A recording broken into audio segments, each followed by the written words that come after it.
ఇంత మేడల్ల పెరిగినవే మాకేమన్నా నా పుట్టిల్లు ఇది, నా పుట్టిల్లు, నా సామాన్లు, మా తల్లిదండ్రుల సామాన్లు ఉంటుండగా మేము వచ్చాము. మీరు సామాన్లు ఉంటుండగా మీరు ఎందుకు దిగారు?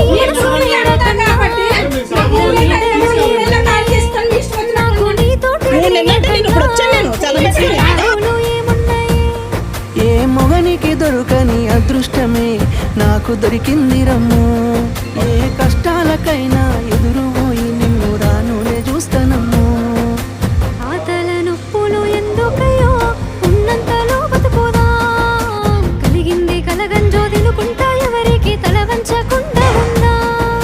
నీ గడప దాటంగా నువ్వెదురు వస్తే ఏ కష్టం వస్తదమ్మో. నీ నవ్వు కోసమై నీ కష్టపడితే అలుపెందుకొస్తదమ్మో.